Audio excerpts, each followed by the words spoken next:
hours to do the same, to make the same amount of money, I can actually work 2 hours and make the same. Does that make sense? Because you monetize value. Don't chase the money. Don't chase the money. The money will fly. Value attracts money, right? Value attracts influence. That's what happens. So you don't chase money, you don't chase influence, you create value and visibility, and that attracts it. Does that make sense? Yeah. All right, so you have to understand the value, and then you conduct a gap analysis. This is where I am now, this is where I want to be, so there's a gap there, what am I going to bridge it? Clean up your financial statements. My sister, I don't care how much you ignore that pink letter that comes and they drop in your bill. It will be there. Don't throw away the envelope hoping that the bill will go with it. It doesn't. Open every single envelope and see what's in it. Don't pretend that maybe if I leave it hanging there long enough, they will forget it. No. And please, don't go to church. And I know God can forgive debts, but don't God can. No, let's just be honest about some of these things. God can help you graciously forgive your debt. That is a miracle. We don't live in miracles. We live in a constant help from God. Miracles are things that happen, time and again, time and again. You're not meant to be living where it's time and again, time and again. Plan your life. Plan your life. That's how Shwebe. You don't need it. You don't have to have it. No, seriously. I'm very serious. There will come a time in your life when you can afford it and not have to squeeze so much. It's like, let me do another 1 or 2 shifts. When I do that 1 or 2 shifts, I'll use it for the Ashwebi. No, those 1 or 2 shifts, you can use it towards your financial planning and investment. That makes more sense than borrowing and you're eating forward.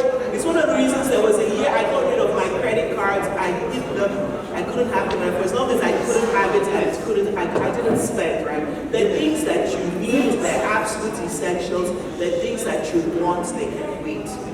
That is wisdom. So tomorrow you're not running around trying to do, there's some things you do. Does that make sense? So you have to do that. Value enhancement, look at the things that will make you better in terms of adding value to you. There are a lot of courses for those of you who run your own businesses and your own practices. Coursera, there are a lot of free courses online that will help you in terms of managing your business, in terms of money, in terms of growing your business from a strategy perspective, in terms of management, business development.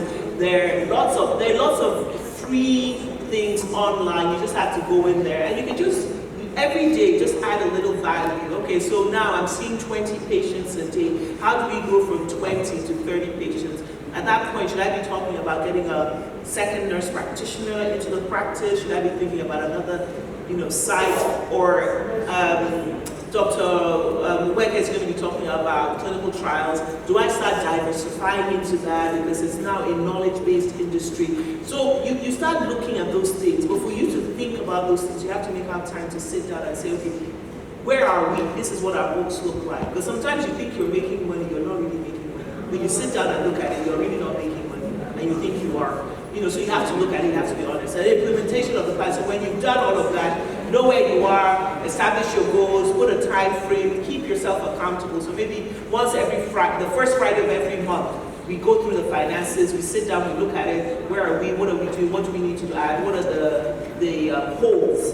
There's some bills that you're paying and it's on automatic debit, ACH, but you don't need those things, and because they've just been there for so long, by the time you add it all up, you'll find that every month maybe you're spending another $100. People say, what's $100? $100 times 12 is $1,200. In 10 years, that's $12,000. It's money. It's money. So you need to go back and kind of take that and look at your retirement planning, financial. You can get financial experts to help you, and this is something you can at least start out with your where do I want to be, where I am, and then take a look at that. So I just made it a pretty picture so you can see the flow of that and what you need to do. And with that, I'm going to end and thank you very much.